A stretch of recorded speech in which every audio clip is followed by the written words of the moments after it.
Titan Solar Power has closed its doors, but what will happen now to all the consumers who have long-term contracts sold to them? They came into this town like Wild West and they made empty promises and they didn't deliver. No one's in control of anything. We could be out of business tomorrow.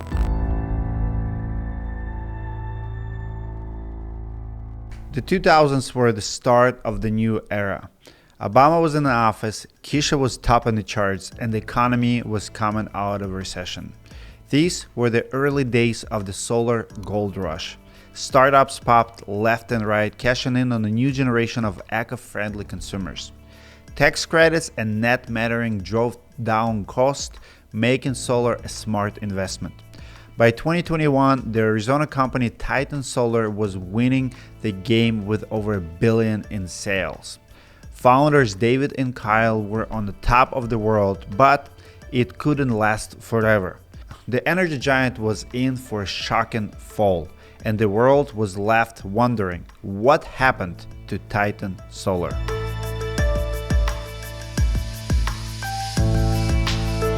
Titan's story started the way many companies do. It was a mix of coincidence, vision, and drive. David Williamson didn't grow up wanting to change the energy world. Yeah, when I was 6 years old, I thought I want to own a solar business, just like every other player. 6-year-old. Sure. Not astronaut or policeman or fireman. Right. No, I grew up in Grand Rapids, Michigan, and I had no idea what I wanted to be all the way through high school. After graduating, David worked third shift in a meat factory and waited tables before finding his passion, commission sales.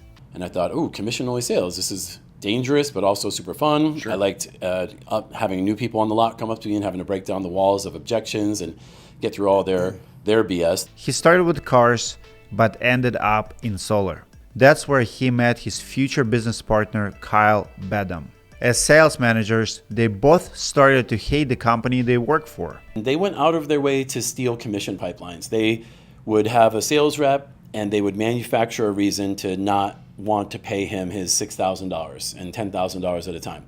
And they would say, go tell Dino down in Tucson that we're not paying him out because we saw him wearing a polo shirt for another company. And I'm like, but he was working an event for another company, another sales company. They're like, right, he works for us. I'm like, no, he's an independent contractor. He can do whatever he wants. Right. No, go tell him. David and Kyle came up with the idea to start Titan on a ride home from work. They had almost no capital, but Kyle did have an old electric license. And at the time, there was a dormant license in Arizona, and it was called PM&M Electric. A lot of people who looked us up saw PM&M Electric, not Titan Solar Power. And we used that license, did a DBA. Biggest contribution to Titan in the first 5 years was coming up with the word Titan. And I'm like, great. At lunch, he goes, we should call it Titan. And I said, that's a great idea.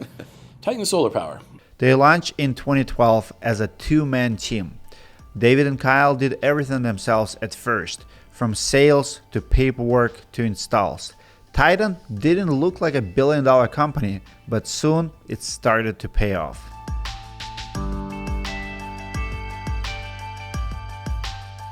We gradually just worked all year, and I would go out and make sales, and then we would process the deal and then get it installed.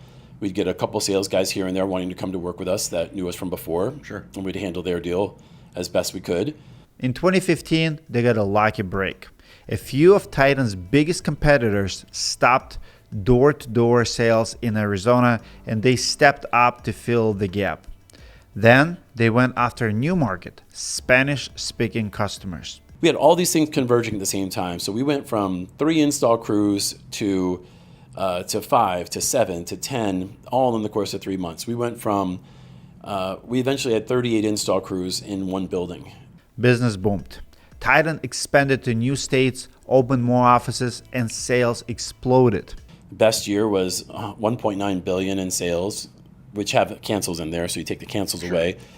It was 1.5 billion, 1.4 billion in sales, 1 billion installed in 2021.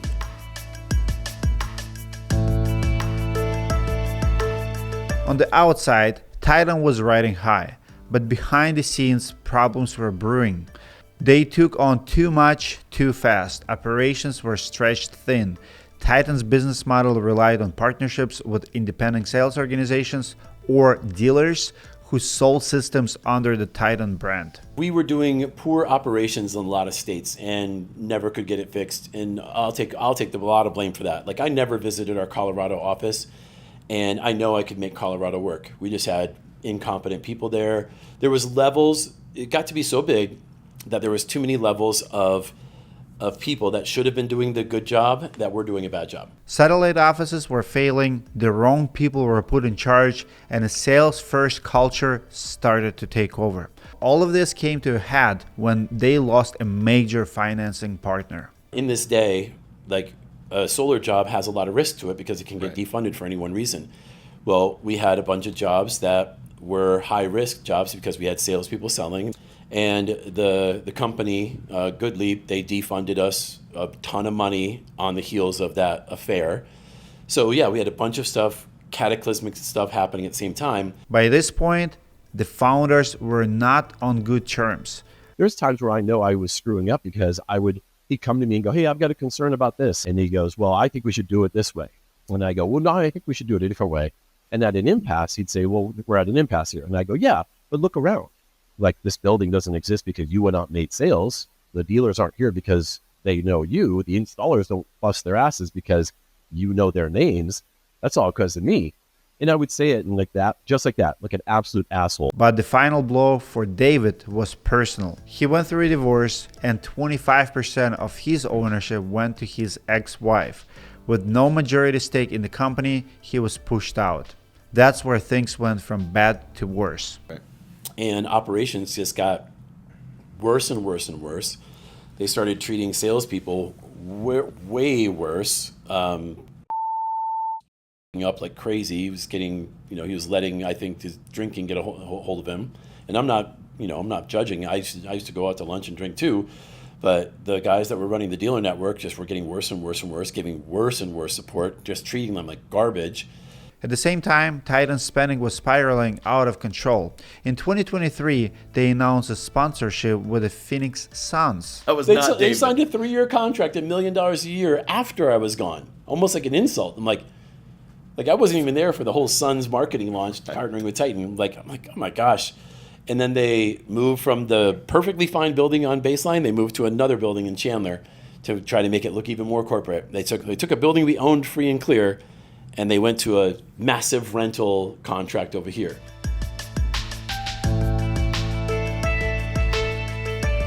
In the end, the numbers stopped working.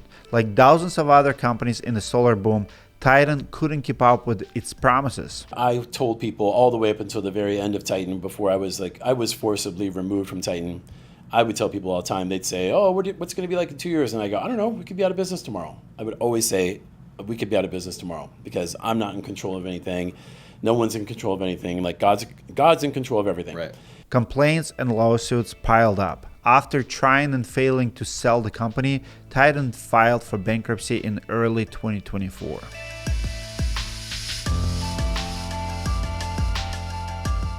For many people, Titanfall wasn't just a headline. It was a disaster. Families were left with unfinished solar projects, not working panels, and loans they still had to pay. They hang up, they don't return your calls. I can't get an attorney to listen to me. They came into this town like Wild West, and they made empty promises and they didn't deliver, and as soon as they took our money, nobody comes out to follow up. Sadly, these customers aren't alone. Titan is just one of the wave of company failures. Changes to net metering rules and tax credits are making solar less attractive to homeowners and less profitable for contractors. Solar finance companies like Mosaic and SunNova are also going bankrupt and have been accused of predatory lending. Some people have even compared these loans to the subprime mortgages that caused 2008 financial crash. By the way, these risky mortgages are called subprime.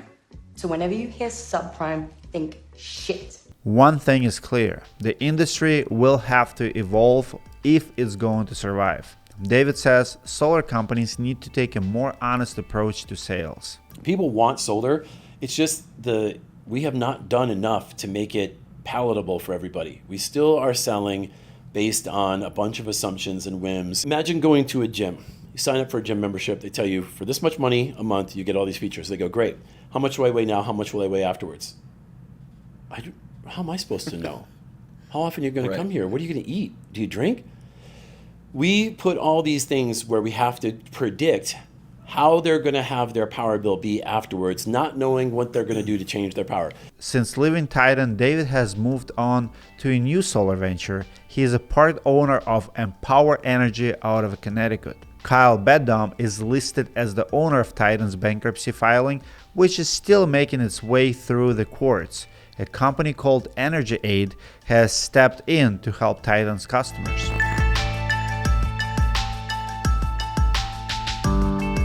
At the end, I just want to give advice to our homeowners who are on the market to do roofing, siding, gutters, or maybe even solar. Do your research, use third-party companies like Directory.com to pick a trusted contractor in case something will go wrong.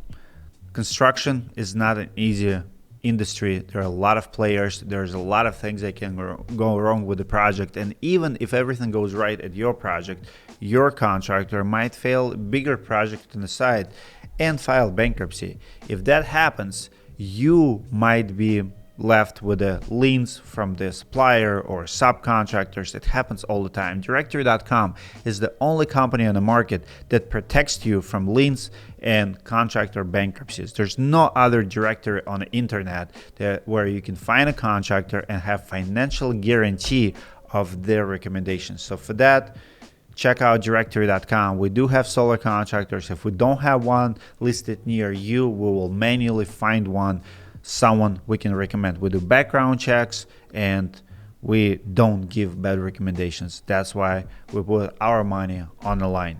Comment below what you think about the solar industry, Titan story, and where are we heading in that direction in general. I personally believe in solar. I just have a hard time finding good players. When I do, I recommend them on Directory.com. Comment away what you think about the video, and I'll see you in the next one.